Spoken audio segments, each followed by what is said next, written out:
கொடுத்து வைத்த பூவே பூவே அவள் கூந்தல் மனம் சொல்வாயா கொடுத்து வைத்த நதியே நதியே அவள் குளித்த சுகம் சொல்வாயா கொடுத்து வைத்த கோலூசே காலழகை சொல்வாயா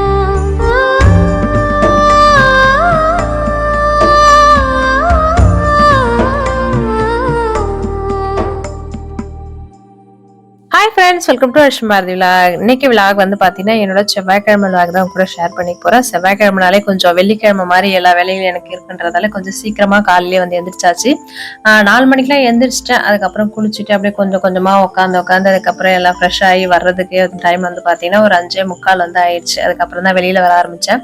கொஞ்ச நாளாகவே நான் வந்து இருட்டில் வந்து எந்திரிக்கிறத வந்து விட்டுட்டேன். ஏன்னா பாம்பு வந்து மழைலாம் பெஞ்சதால நிறைய வந்து நல்லா முளைஞ்சிருக்கு. அந்த பூண்டு செடிலாம் அதில் வந்து பாம்புலாம் இருக்கு போகுதுன்னு சொல்லிட்டு வெளிச்சம் கொஞ்சம் வந்த பிறகுதான் நான் வெளியில வர்றது. காலைல எந்திரிச்சு நான் வெளியே வந்த உடனே பாத்தீங்கன்னா இந்த நிலைவாசல் மேலதான் லைனா வந்து படுத்து இருக்குது. எப்ப கதவு திறப்பாங்க அப்படின்ற மாதிரி நான் வந்து வெளியே வந்த உடனே அவங்க மேல எல்லாம் ஏறி கொஞ்ச நேரம் உட்காந்து நான் கொஞ்ச நேரம் பிறகுதான் அடுத்த வேலையை நான் செய்ய முடியும். அப்பவுமே வந்து நான் வந்து பெருக்குனாலையும் தொடப்பத்தை போட்டு கடிக்கிறது இந்த மாதிரி சேட்டைகள் வந்து நடந்துகிட்டே இருக்கும். கொஞ்ச நேரத்துக்கு வரைக்கும் இந்த மாதிரிதான் இவங்களை சமாளிச்சுட்டு அதுக்கப்புறம் தான் நான் வந்து கோலம் போட ஆரம்பிப்பேன். இந்த மாதிரிலாம் இன்னைக்கு செவ்வாய்க்கிழமைன்றதுனால கழுவி வந்து தள்ளிடுவேன். ஏன்னா காத்துல அடிக்கிறதுனால போர்ட்டிகோ வந்து மண்ணாதான் இருக்கும். அதனால ரொம்ப வந்து மாப்பெல்லாம் போட மாட்டேன். எப்பவுமே வந்து கழுவிதான் விட்டுறது. எப்பவுமே கொஞ்சம் வேலை கொஞ்சம் இல்லைன்னா வந்து திங்கட்கிழமை ஈவினிங்கே வந்து எல்லாம் செஞ்சு வச்சிருவேன். நேற்று திங்கட்கிழமை ஏதாவது நான்வெஜ் செஞ்சேன்னா வந்து செவ்வாய்க்கிழமை தான் வீடா இருந்தாலும் போர்ட்டிகா வந்தாலும் கழுவி வந்து தள்ளிடுவேன். இவங்களாம் இருக்கிறதுனாலே சாப்பாடுலாம் சாப்பிட்றதுனால அதுக்கப்புறம் சேர்லாம் மெரிச்சிட்டு வராங்கன்றதுனால அடிக்கடி வந்து கழுவி தள்ளுற மாதிரிதான் இருக்கும். இவங்களாம் இருக்கிறதுனாலே வந்து பாத்தீங்கன்னா வீட்டுக்குள்ள வந்து ஒரு தவுக்கல ஓனா இதெல்லாம் வந்து வர்றதுக்கே விடுறது கிடையாது. செடி மேலதான் ஓனா உட்காந்துருக்கும். அதை வந்து பார்த்துட்டு இந்த குட்டி நாய் வந்து பாத்தீங்கன்னா கிட்டத்தட்ட ஒரு 10 நிமிஷம் போல குலைச்சு ஏதோ பார்த்து குலைக்குதுன்னு சொல்லிட்டு பார்த்தா ஓனானா இருக்கும். இந்த மாதிரிதான் வந்து பண்ணிட்டு இருக்காங்க. கிட்டத்தட்ட வீடியோ போட்டே பாத்தீங்கன்னா 1 வாரம் ஆகி போச்சு. போன திங்கட்கிழமை வந்து வீடியோ போட்டிருந்தேன். அதுக்கப்புறம் சண்டே இன்னைக்குதான் வந்து வீடியோ கொடுக்குறேன். வீடெல்லாம் கொஞ்சம் கிளீன் பண்ற வேலை இருந்ததா, கிச்சனை வந்து கிளீன் பண்ணணும். அதுக்கப்புறம் பெட்ரூம் இது மாதிரி கொஞ்சம் கிளீன் பண்ற வேலை செய்ய பாத்தீங்கன்னா கையெல்லாம் கொஞ்சம் வலி எடுத்து ஆரம்பிச்சு. சரி நம்மளும் கொஞ்சம் ரெஸ்ட் எடுத்துக்கலான்றதுக்காக தான் வீடியோ வந்து போட முடியல. அவருக்குமே கொஞ்சம் வேலை இருந்தது. சரி அவர் வேலைலாம் கொஞ்சம் முடிச்சுட்டு வரட்டும் அப்படின்றதுக்காக தான் வீடியோ வந்து கொடுக்க முடியல. ஒரு சிலர் அக்கா என்னாச்சு உங்களுக்கு ஏன் வீடியோ போடல வந்து கமெண்ட்ல வந்து கேட்டுட்டே இருந்தீங்க. நான் வந்து வீடியோ வந்து இவருக்கு ஏதாவது வேலை இருந்தா கூட பாத்தீங்கன்னா நீங்க கமெண்ட் பண்றீங்க இல்லையா, என்னாச்சுக்கா வீடியோ ஏன் வரல இத்தனை நாள் ஆகுதுன்னு சொல்றதுக்காக இதை கமெண்ட் வந்து அவரும் பாப்பாரு. பார்த்த உடனே வீடியோ வரலன்னு கேக்குறாங்க எல்லாரும், வா வீடியோ போடலாம் அப்படின்னு சொல்லிட்டு அவரே நான் வீடியோ போடுற மூட்ல இல்லைனாலும் அவரே அந்த வீடியோ போடுன்னு சொல்லுவாரு. அவருக்குமே இந்த டைம் வந்து கொஞ்சம் வேலை இருந்தது. அர்ஜென்ட்டா வந்து வேலை வந்து குடுக்குற மாதிரி இருந்தது. அதனால வந்து வீடியோ வந்து போட முடியல. என்கிட்டயும் வந்து சொன்னாரு எல்லாம் வந்து வீடியோ போடலன்னு கேக்குறாங்கல்ல, ஒரு கம்யூனிட்டி ஆபாச்சு போட்டிருக்கலாம்ல அப்படின்னு வந்து என்ன வந்து திட்டிட்டு இருந்தாரு. சரி வீடியோ தான் நாளைக்கு போறமே, ஒரு 2-3 நாள் கழிச்சு வந்து வீடியோ போட்டுருவோம். அது இன்னும் தெரியல. இந்த டைம் வந்து 1 வாரம் ஆயிப்போச்சு வீடியோ போடுறதுக்கே. அதுக்கப்புறம் இன்னைக்கு வந்து செவ்வாய்க்கிழமைன்றதால சிம்பிளா தான் கோலம் போட்டிருந்தேன். அந்த கோலமே வந்து பாருங்களா போடுறதுக்கே விடல. ஒருத்தன் வந்து உட்காந்து என் கையை போட்டு கடிச்சு இழுத்துட்டே இருக்கான். இன்னைக்கு எனக்கு சிக்கு கோலம் போடுறது எனக்கு ரொம்ப பிடிக்கும் அப்படின்றதால போடலான்னு பார்த்தேன். பெருசா போட்டா எனக்கு ரொம்ப பிடிக்கும். அது இன்னும் குட்டியோண்டு தான் போட்டிருந்தேன். அதுக்கே வந்து டைம் ஆயிடுச்சு. கோலம் எல்லாம் போட்டுட்டு அதுக்கப்புறம் போயிட்டு தான் சமையல் வேலை ஆரம்பிச்சிருந்தேன். காலையில வந்து படைக்க போறது இல்ல, நைட்டு வந்து 8 to 9 தான் வந்து வெற்றிலை தீபம் வந்து போட போறேன். ஏன்னா வந்து எனக்கு காலையில வந்து டைம் கிடைக்கல. மதியானமும் வந்து சமையல் செய்யற வேலை இருக்கு. ஏதாவது வந்து கொஞ்சம் ஃப்ரீயா வந்து சாமி கும்பிடுற வேலை இருக்கிற மாதிரி தெரியுது. அதனால நைட்டு தான் எனக்கு கொஞ்சம் ஃப்ரீயா இருக்க மாதிரி இருக்கிறதால இப்ப எல்லாம் வந்து 8 to 9 தான் நைட்டு வந்து வெற்றிலை தீபமே போடுறதுன்றதால அப்படியே பொறுமையா கிச்சன்ல வந்து வேலை செய்ய ஆரம்பிச்சுட்டேன். இன்னைக்கு காலையிலேயே கோலம் போட்டுட்டு உடனே வந்து கிச்சன்ல வந்து இட்லிக்கு வந்து ஊற வச்சு கிட்டத்தட்ட ஒரு 2-3 வாரத்துக்கு மேல ஆகுது நான் இட்லிக்கு வந்து மாவு அரைச்சு. எப்படி அந்த 2-3 வாரம் ஓட்டணும்னு எனக்கே தெரியல. ஒரு நாள் புளி சாதம், லெமன் சாதம், அதுக்கப்புறம் பொங்கல், அதுக்கப்புறம் சப்பாத்தி, பூரி இந்த மாதிரிதான் செஞ்சுட்டே இருந்தேன். அரிசி வந்து ரேஷன்ல போடாதால எனக்கு ரொம்ப கஷ்டமா இருந்தது. அதுக்கப்புறம் நேத்து தான் அரிசி வாங்கிட்டு வந்தாரா, ஈவினிங்கே வந்து எடுத்து வச்சிட்டேன் காலையில ஊற வைக்கிறதுக்கு. அதுக்கப்புறம் காலையில ஊற வச்சா 9 மணிக்கு ஸ்கூலுக்கு அனுப்பிட்டு அரைக்கிறது கரெக்டா இருக்கும். நான் நைட்டுக்கு இட்லி ஊத்துறது கரெக்டா இருக்குட்டு காலையில வந்தவொடனே ஊற வச்சுட்டேன். அதுக்கப்புறம் எனக்கு என்னதோ தெரியல, இன்னைக்கு மசாலோட சாப்பிடணும் போல இருந்தது. சரி கூடவே வந்து கொஞ்சமா வடைக்கு வந்து ஊற வச்சுட்டேன். கரெக்டா வந்து அப்ப செய்யறதுக்கு 2 மணி நேரம் கடலைப்பருப்பு ஊறினா போதும் இல்லையா, அதனால வந்து 8 மணிக்கா வடை சுட்டுக்கலான்றது காலையில ஒரு 6 மணிக்கெல்லாம் வந்து ஊற வச்சுட்டேன். என்னதான் டிஃபனுக்கு வந்து நம்ம வகை வகையா செய்ய தெரிஞ்சாலுமே இந்த இட்லி மாவு இல்லைன்னா அது என்னவோ தெரியல, ஒரு மாதிரியா இருக்கு. நம்ம ஒரு ஒரு கைய உடஞ்ச மாதிரி இருக்குன்னு சொல்லுவாங்க இல்லையா, அந்த மாதிரிதான் இருக்கு மாவு இல்லாதால. இன்னைக்கு வந்து மாவு ஊற வச்ச பிறகுதான் எனக்கு மாவு அரைச்சி வச்ச பிறகுதான் எனக்கு வந்து ஏதோ ஒரு தெம்பே வந்த மாதிரிதான் இருக்கு. நிறைய பேர் வீட்டுல இப்படிதான், என்னதான் வந்து செய்ய தெரிஞ்சாலுமே மாவு இருந்தா மட்டும்தான் வேலை ஆகும் இல்லையா, அந்த மாதிரிதான் எனக்கு இருந்தது. அதுக்கப்புறம் வந்து தலையெல்லாம் துவட்டிட்டு அதுக்கப்புறம் வந்து இன்னைக்கு அன்னபூர்ணி தாயார் வந்து பாத்தீங்கன்னா பூஜை ரூம்ல தான் இருந்தாங்க. ஒரு 5 நாள் வந்து பூஜை ரூம்லயே வச்சிருந்தேன். இன்னைக்குதான் வந்து எடுத்துட்டு வந்து வச்சு விளக்கி ஏத்திட்டு அதுக்கப்புறம் சமையல் வேலை செய்ய போறேன்.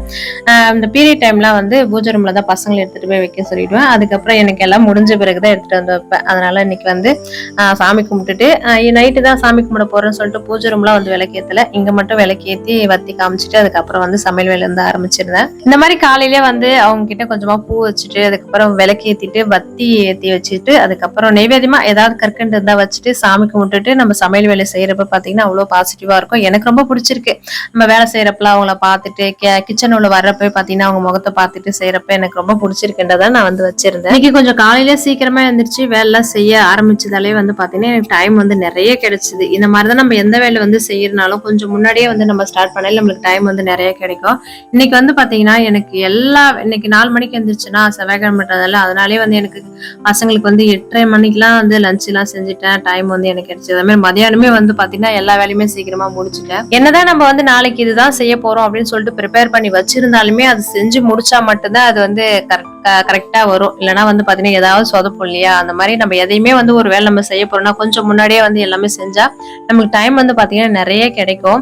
இப்ப ஏன் அவசரப்பட்டு ஒரு 10 நிமிஷம் வந்து லேட்டா செய்யறோமோ அதே வந்து 10 நிமிஷம் வந்து கொஞ்சம் முன்னாடி எந்திரிச்சாலே வந்து பாத்தீங்கன்னா நம்ம பொறுமையா எல்லா வேலையும் வந்து முடிஞ்சு நம்மளுக்கு வந்து டைம் வந்து சேவ் ஆகும். அதனாலேயே எந்த வேலையுமே வந்து அவசரமா செய்யாம கொஞ்சம் முன்னாடி எந்திரிச்சாலே வந்து பாத்தீங்கன்னா நம்ம எல்லா வேலையும் நம்ம கடகடன்னு செஞ்சிடலாம்.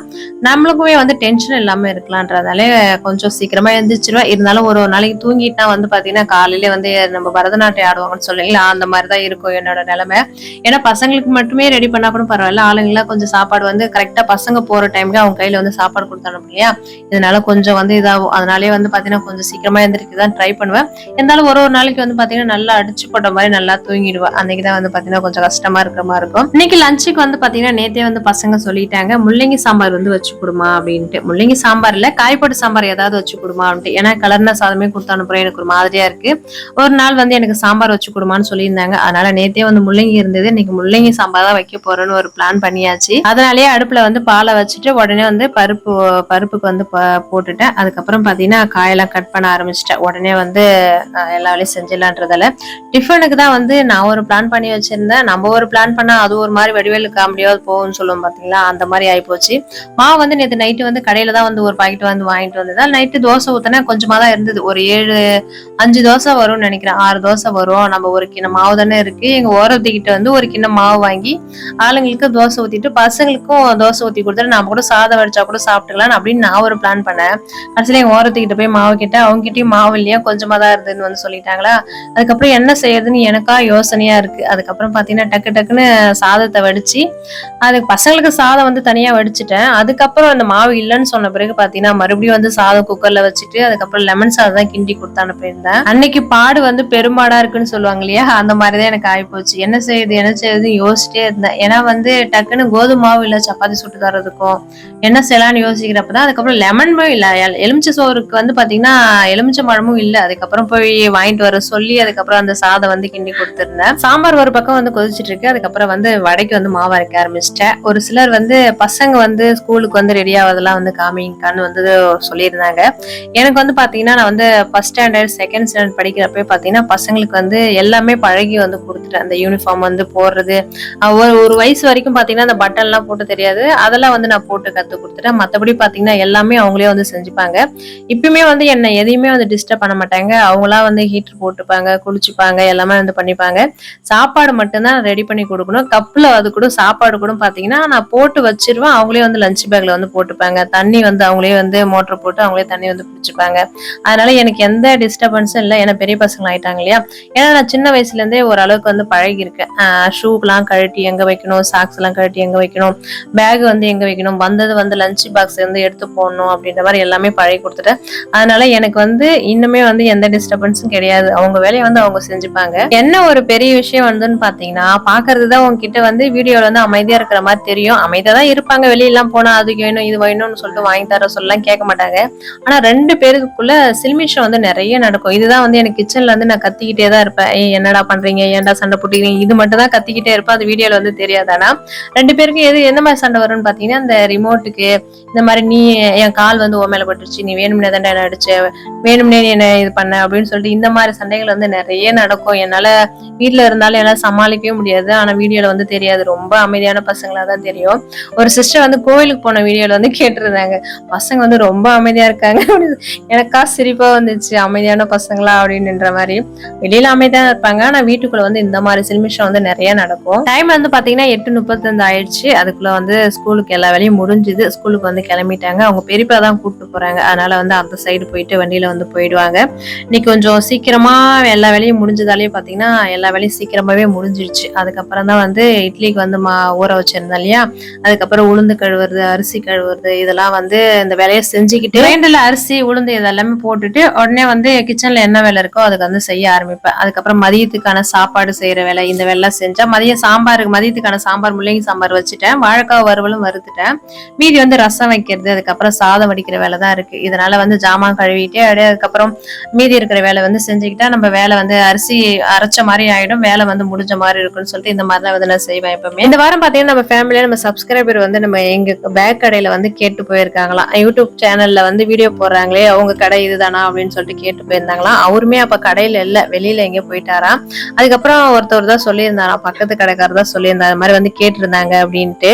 இவர் வந்து கடையில இருந்தாருன்னா கண்டிப்பா வந்து வீட்டுக்கு வந்து கூட்டு வந்து காமிச்சிருப்பாரு. சப்போஸ் நீங்க வந்து வீடியோ பாக்குறீங்கன்னா எனக்கு ஒரு ஹாய் சொல்லுங்க சிஸ்டர், யாருன்னு வந்து நானுமே தெரிஞ்சுக்கிறேன். அன்னைக்கு அவருக்குமே ஏதோ அர்ஜென்ட்டான வேலை இருந்ததா, அதனால வந்து சரியா பேச முடியல. அதுக்கப்புறம் என்னையுமே வந்து கும்பிட்டு போக முடியல அப்படின்னு வந்து சொல்லியிருந்தாரு. இதே மாதிரிதான் ஏற்கனவே அம்பிகா சிஸ்டர், அதுக்கப்புறம் வந்து துர்கா சிஸ்டர் ஒரு சிலர்லாம் வந்து கடையில வந்து கேட்டு போயிருந்தேன் அப்படின்னு வந்து சொல்லியிருந்தாங்க. அதுக்கப்புறம் கடை சாப்பாடு டைம்ல வந்து கேட்டு போயிருந்தாங்களாம். அதனால வந்து பார்க்க முடியலன்னு சொல்லியிருந்தாங்க.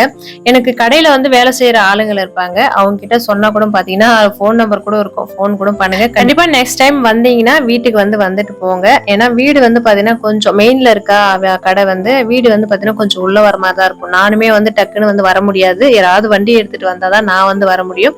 நீங்களுமே வந்தா அந்த அப்படிதான் வர முடியும். அதனாலதான் நான் சொல்றேன். மாவு வந்து அரைச்சு முடிச்சிட்டேன். 9 மணிக்கு 9:30க்கு வந்து நான் கிரைண்டர்ல போட்டேன். கரெக்டா வந்து 12 மணி ஆயிடும் அரைக்கிறதுக்கு. அந்த மாதிரி அரைச்சு முடிச்சுட்டேன். சாதம் எல்லாமே வந்து ரெடி ஆயிடுச்சு. ரசம் எல்லாமே ரெடி பண்ணி வச்சுட்டேன். அதுக்கப்புறம் தான் வந்து வீடு துடைக்க ஆரம்பிச்சேன். ஒரு சிலர் வந்து செவ்வாய்க்கிழமை நீங்க ஏன் வீடு துடைக்கிறீங்க, நீங்க தான் செவ்வாய்க்கிழமை துடைக்கூடாது சொல்லியிருந்தீங்களே அப்படின்னு வந்து சொல்லியிருந்தீங்க. நான் வந்து திங்கட்கிழமையே வந்து ஒரு நாள் வந்து துடைச்சிருவேன். நேற்று வந்து மீன் குழம்பு வச்சேன்றதால நைட் வரைக்குமே மீன் குழம்பு இருந்தது. அதனால சரி மறுநாள் வந்து துடைச்சிக்கலான்றதால இன்னைக்கு செவ்வாய்க்கிழமை வந்து துடைக்கிறேன். அந்த மாதிரி துடைக்கிறதுல ஒன்றும் தப்பு கிடையாது. திங்கட்கிழமை ஏதோ நான்வெஜ் செய்யலன்னா வந்து திங்கட்கிழமையே வந்து துடைச்சி வச்சிருவேன். அதனாலதான் இன்னைக்கு வந்து நான் செவ்வாய்க்கிழமை வந்து துடைக்கிறேன். இந்த saree கட்டிக்கிட்டு என்னால வேலையே செய்ய முடியல. ஃபர்ஸ்ட்லாம் வந்து எப்படிக்கா saree கட்டிட்டு வேலை செய்யறேன்னு நீங்க வந்து கேட்டிருந்தீங்க. இப்ப வந்து சுடிதாரே போட்டு அதுக்கப்புறம் saree கட்டினாலே புடவைய தூக்கி சொருவிக்கிட்டு தான் வேலை செய்யற மாதிரிதான் இருக்கு. நான் பேசுறேன், என் கூடவே வந்து பாத்தீங்கன்னா தவளையும் வந்து பேசிட்டு இருக்கு. ஏன்னா நைட்டு வந்து கிட்டத்தட்ட ஒரு 10 மணிக்கு வந்து இந்த வாய்ஸ் ஓவர் கொடுக்கறதுனால தவளை சவுண்ட் வேற, மழை பெஞ்சிருக்கா அதோட சவுண்டு வந்து என் கூடவே வந்து கேட்டுக்கிட்டே இருக்கு. அதுக்கப்புறம் ஈவினிங் போலதான் வீடியோ எடுத்திருந்தேன். அரளிப்பூலாம் சரி பறிக்கலான்றதுக்காக, வெத்தலை தீபம் போடுறதுக்காக. அரளிப்பூ செடியில வந்து பாத்தீங்கன்னா இது காய் போல இருக்கு. அரளிப்பூ செடியில நான் இப்பதான் பூ பறிக்கிறப்பதான் பாத்துருந்தேன், நல்லா காய் மாதிரி இருந்தது. சரி செடியிலேயே வந்து காயிட்டும், அதுக்கப்புறம் விதை போடலாம் அப்படின்றதுக்காக செடியிலே வந்து விட்டு வச்சிருக்கேன். எனக்கே பார்த்த உடனே என்ன இது குச்சாட்டம் இங்க வருது அப்படின்னு சொல்லிட்டு பாத்துருந்தேன். அதுக்கப்புறம் தான் விதை போல இருக்கு அப்படின்ட்டு. வெத்தலை செடி வந்து நல்லா மழை பெஞ்சதால பாத்தீங்கன்னா நல்லா தலை இருக்கு. ஆனா வந்து கொடியில வந்து சைடா போறதுனால வந்து வெத்தலை எதுவுமே வந்து நேரம் இல்ல, ஒரு மாதிரி குறைச்சு ஓட்டை வந்து போட்ட மாதிரி இருக்கு. அதனால நல்ல வெத்தலையா வந்து பார்த்து பறிச்சுட்டு அதுக்கப்புறம் நான் கிட்டத்தட்ட நைட்டு தான் வந்து வெத்தலை தீபம் போடுறேன்னா வந்து வச்சுக்கோங்களேன், ஒரு 7:30 மணி அந்த மாதிரி டைம்ல தான் வந்து கோலம் போட்டு எல்லாத்தையும் ரெடி பண்ண ஆரம்பிப்பேன். அதுக்கப்புறம் வெத்தலைக்கு மஞ்சள் குங்குமம்லாம் வச்சு விளக்குக்கு திரியெல்லாம் போட்டு அதெல்லாம் ரெடி பண்றதுக்கே பாத்தீங்கன்னா ஒரு 3/4 மணி நேரம் ஆயிடும். அதுக்கப்புறம் ஒரு 10 நிமிஷம் டைம் இருக்கும். அதுக்கப்புறம் டைம் வந்து 8 மணி ஆன பிறகுதான் விளக்கேற்ற ஆரம்பிப்பேன். ஒரு சிலருக்கு வெத்தலை தீபம் போடலாமா போடக்கூடாதா அப்படின்னு சொல்லிட்டு நிறைய குழப்பங்கள் இருக்கும். தாராளமா வந்து உங்க நம்பிக்கை இருந்தா கண்டிப்பா வந்து போடுங்க. இது ஒன்றும் தப்பு கிடையாது. என்னோட வீடியோஸ்ல நிறைய பேர் வெத்தலை தீபம் போட்டு நான் நிறைய விஷயம் வந்து நடந்திருக்குன்னு வந்து ஷேர் பண்ணியிருக்காங்க. ஒரு விஷயம் வந்து நினைச்சு வந்து பண்றீங்கன்னா கண்டிப்பா முழு நம்பிக்கையோட பண்ணுங்க. ரெண்டு மனசா வந்து இது நடக்குமா நடக்காதான்னு சொல்லிட்டு வந்து நினைக்கவே நினைக்காதீங்க. முருகப்பெருமானை நினைச்சு ஒரு வெத்தலை தீபம் வந்து போட போறோம். மத்தபடி வேற ஒண்ணும் கிடையாது. நம்ம வேற எதுவும் நம்ம பண்ண போறது கிடையாது. வெத்தலை தீபம் ஏத்த போறோம். மத்தபடி நம்ம வேற எதுவுமே கிடையாது. இதுல நீங்க குழப்பிக்கவே தேவை. தாராளமா வந்து வெத்தலை தீபம் வந்து போடுங்க. வெற்றிலை தீபம் அப்படின்னு அந்த பேர்லயே வந்து பாத்தீங்கன்னா வெற்றியை தான் தரும். அந்த மாதிரி அதுதான் குறிக்குது. மத்தபடி பாத்தீங்கன்னா முருகப்பெருமானை நினைச்சு அவருக்காக அந்த வெத்தலை தீபம் வந்து போடுறது. அதனால நீங்க குழப்பிக்காதீங்க. தாராளமா வந்து போடுங்க. இப்படிதான் செய்யணும் அப்படிலாம் கிடையாது. கடவுள் வந்து நம்ம கிட்ட எதிர்பார்க்கறது வந்து முழுமையான நம்பிக்கையும் உண்மையான பக்தியும் மட்டும்தான் எதிர்பார்க்கறது. அதனால வந்து உங்களால முடிஞ்ச வரைக்கும் நம்பிக்கையோட செய்யுங்க. கண்டிப்பா வந்து அதுக்கான பலன் வந்து கிடைக்கும். இன்னைக்கு செவ்வாய்க்கிழமை எனக்கு இப்படிதான் போச்சு. இதோட இந்த விளாக முடிச்சுக்கிறேன்.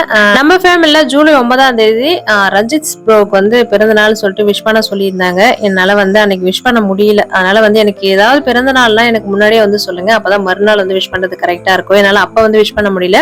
இதே பிறந்த நாள் வாழ்த்துக்கள் ப்ரோ. எப்போ ரொம்ப சந்தோஷமா ஹாப்பியா இருக்கணும். இந்த வீடியோ பிடிச்சிருந்தா லைக் பண்ணுங்க. இப்பதான் என்னோட சேனல் ஃபர்ஸ்ட் டைம் பாக்குறீங்க மறக்காம சப்ஸ்கிரைப் பண்ணுங்க.